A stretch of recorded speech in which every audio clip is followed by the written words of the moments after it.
Hey, what's up, you guys? John Luca here once again, and today is another blessed day. And I just want to thank God for giving me another day to be able to talk to you and communicate to you, and even to give you more content. All right.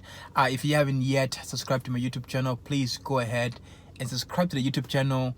Like the video, share the video, and comment and leave a question so that I can also create the next YouTube video. So the question that was asked to me is that, for somebody that was getting started, they asked me, how is your team looking now versus when you first got started?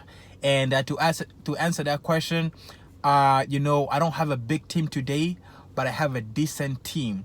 When I first got started in the business, I wore all the hats.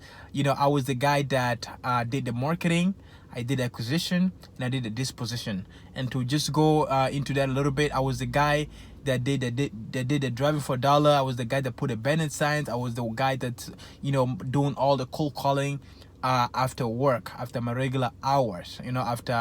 After my day job, I come home, I do the driving for dollar, I do the cold calling, all the marketing, I do the banner signs in the weekends and things like that.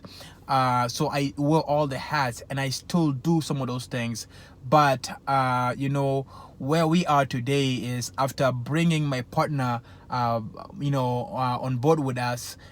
Things have changed up a little bit. He took more of the acquisition, and I did the disposition. But we still got together. We still do driving dollar for together, and we were still meeting. Going to appointments together. Today things have changed slightly. We now have a team of cold callers. And with the cold calling team, we have also a quality control person, the person that when the cold callers receive a lead, the seller says yes, they are ready to sell. There's a quality person that goes and check to see if the lead is good, if it's a really motivated seller. And also we have somebody that pulls the data for us. And also we have brought in an acquisition manager. So our team has grown a little bit. So instead of us continue to wear all the hats, we have now leveraged ourselves by paying other people to do the work and lift some of the heavyweights.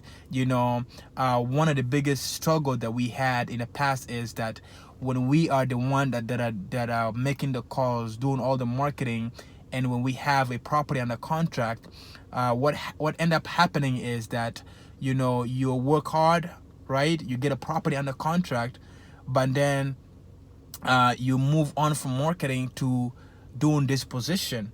And when you go into trying to sell the deal that you have on a pipeline, you kind of lose traction because you left marketing. You have no consistent leads that are coming in. And so wearing you being the person that wears all the hats, yes, you can hustle, you can get some deal, but you can never really scale because after you sell the deal that you have on a contract, you have to go back to marketing and start the fire again to continue to bring the leads in. So that's why we decided that we were gonna start leveraging ourselves and building a little bit of bigger team. So today my partner Bill deals more with a system, and he deals more with system and data. I deal more with dispo and more of a visionary person. And so our team has definitely changed. It leaves us more time to do more things. It leaves us time to work on the business instead of working in the business. So when you work in the business, it's a little tough because you can never really scale as much. But when you start working on the business, things begin to change, and you begin to build more of a successful system-wise business. And for you to get out of the for you to get out of the hustling mentality, and build a business, you need to be able to build a system. So you need to work on the company and work on yourself instead of working in the business. And so yes, our team has changed, and with this small team, we are building a bigger team. So today my partner Bill deals more with a system, and when you work in the business, you closing 1 to 2 deals, and we're looking to jumping to 2 to 3, from 2 to 3 to 5 deals by the end of the year. So we are blessed. And so yes, if you have any other more questions, please don't hesitate to ask those questions. And please don't forget, subscribe to my YouTube channel and support the channel. And I look forward to seeing you on the next video. God bless, and yes, shalom.